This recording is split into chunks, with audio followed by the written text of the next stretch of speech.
எப்படி நம்ம ஐடி போடுறதுன்ற விஷயத்த நம்ம கவனிப்போம் சரிங்களா. ஸோ முதல்ல வந்து ஒரு ரிஃபரல் ஐடியை நான் காப்பி பண்ணிக்கிறேன் சரிங்களா.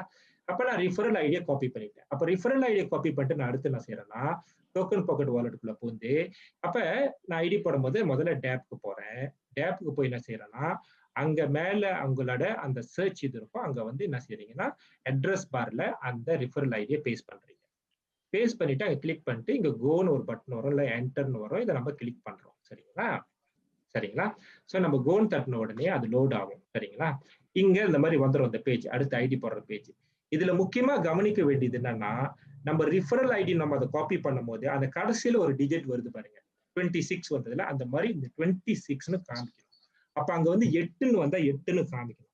இப்ப இது நிறைய பேர் செஞ்ச தப்பு என்னன்னா இதை வந்து இந்த ஐடி வர்ற வரைக்கும் காத்திருக்கிறது இல்லை. இந்த அப்ளைன் ஐடி இருக்கு இல்லையா, இது வந்து வர்ற வரைக்கும் காத்திருக்கிறது இல்லை. இதை காத்திருக்காத பட்சத்துல ஐடி போடும்போது அந்த ஐடி வந்து வேற இடத்துல எங்கன்னா விழுந்துருக்கு சரிங்களா.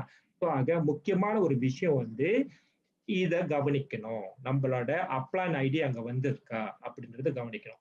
கவனிச்சுட்டு அடுத்து கேப்சா வேல்யூ நம்ம போடுறோம். 8+0 8ன்னு போட்டு 2 ரிஜிஸ்டர் நம்ம கிளிக் பண்றோம் சரிங்களா. அப்ப 2 ரிஜிஸ்டர்னு கிளிக் பண்ணணும்னு என்ன செய்யணும்னா சரி அதையும் பார்த்துருவோம்.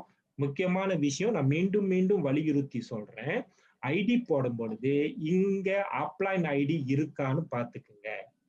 இந்த அப்ளைன் ஐடி சரியா இருக்கிற பட்சத்துல கண்டிப்பா வந்து அந்த அப்ளைன் கீழ தான் வந்து உங்களோட ஐடி விடும்.